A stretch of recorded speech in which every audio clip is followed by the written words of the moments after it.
And we're back with the Screen Team on today's Talk 930 KWOC. And the show is all brought to you by 33 Productions. Sabrina, you guys just got done with your big conference in Memphis. How did that go, man? It was amazing. Yeah? And we got to meet a lot of great people, creative people who know how to use the internet to make money and make other people money. And I just learned a ton just sitting in and listening to not only what my boss had to say, but what other people in our industry had to say. And I thought it was exciting and it was fun. And who can't have a good time in Memphis? That's true. That's true. For more details, follow Dr. Ben Atkins on Facebook. Also, Poplar Bluff Drywall. They do interior and exterior finishing. Give them a call at 714-3127.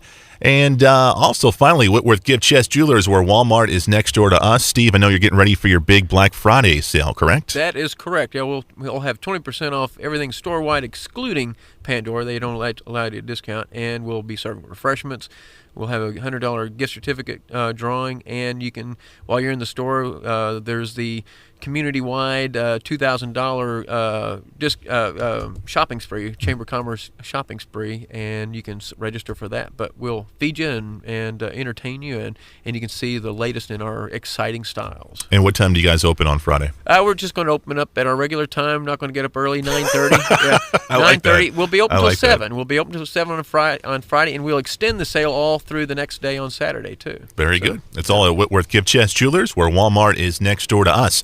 Our next film we're going to review is Zulu. It's a 1964 historical war film depicting the Battle of Rorke's Drift. Is that right? Yes.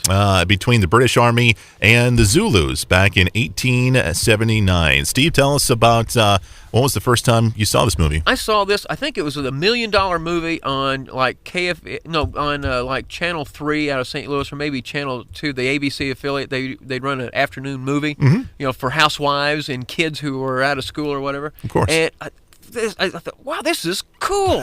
the British soldiers in 1879.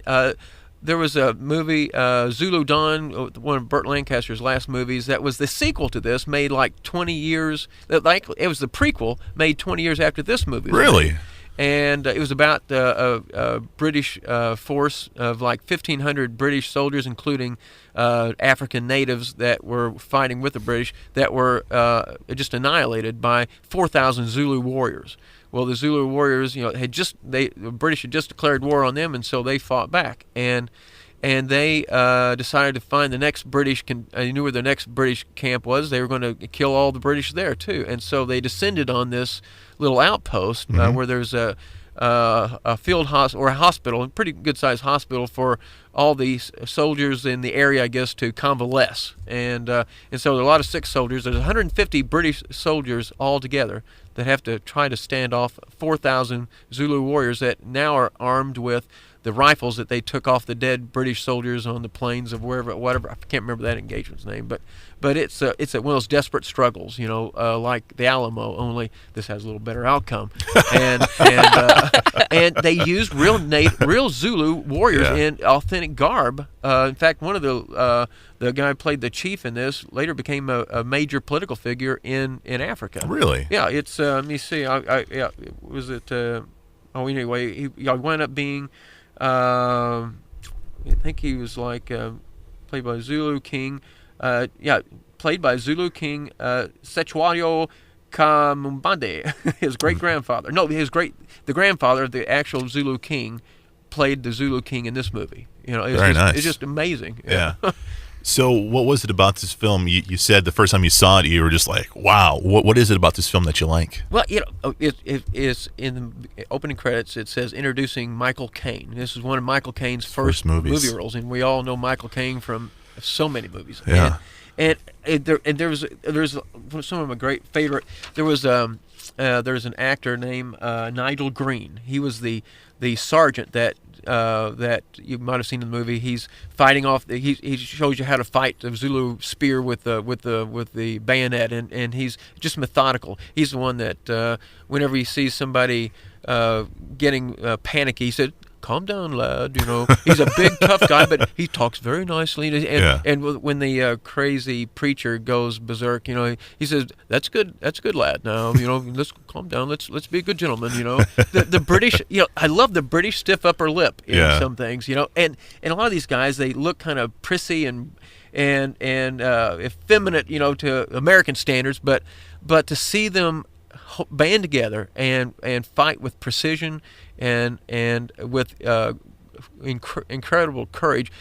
In reality, there were 11 Victoria Crosses awarded in this single action, more in this single day than in the history of the British Army at the time. Really? There had only been 3,000 awarded in the whole history of the British Army. Yeah. Going back to what, like 1,300 or whatever, in the monarchy, and 11 were awarded this day because of the bravery. That's cool. You don't.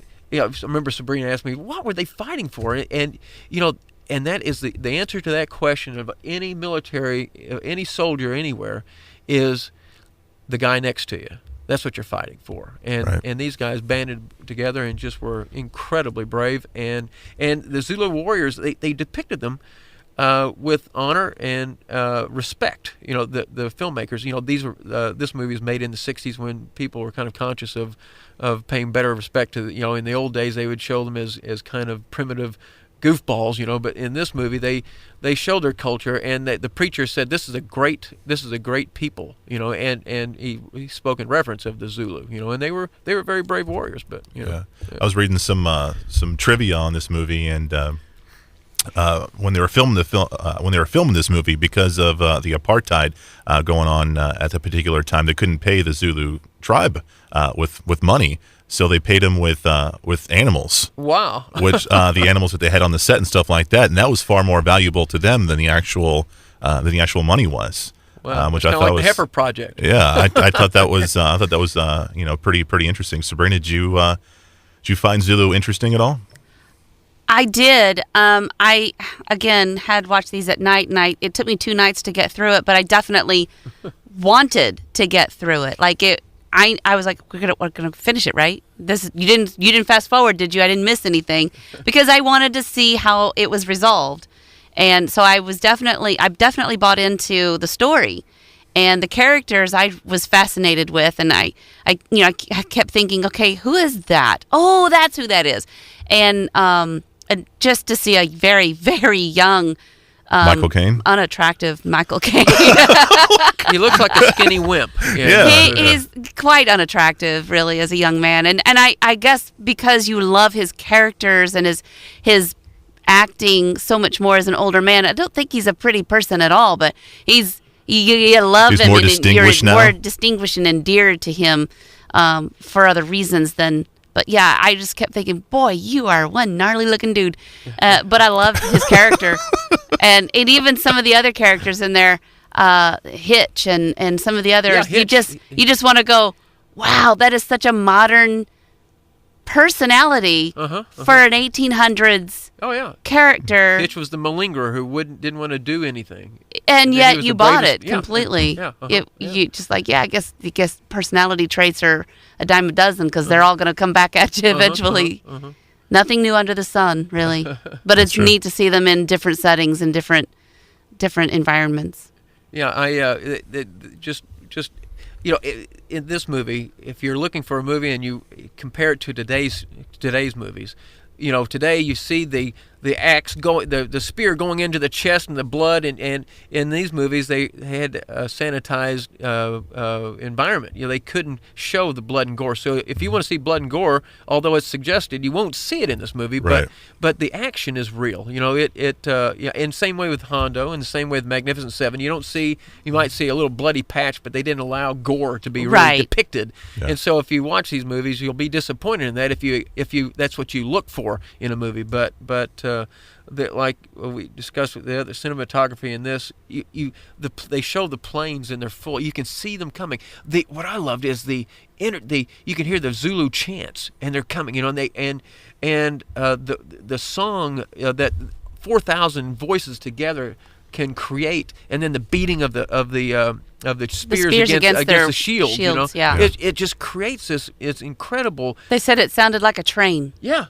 Choo, choo, choo, choo, choo, and you could hear them coming, and death is coming. You couldn't see them. Yeah, you couldn't see them, but death is coming. The intensity and the suspense was very successful. Yeah, it was with the approaching.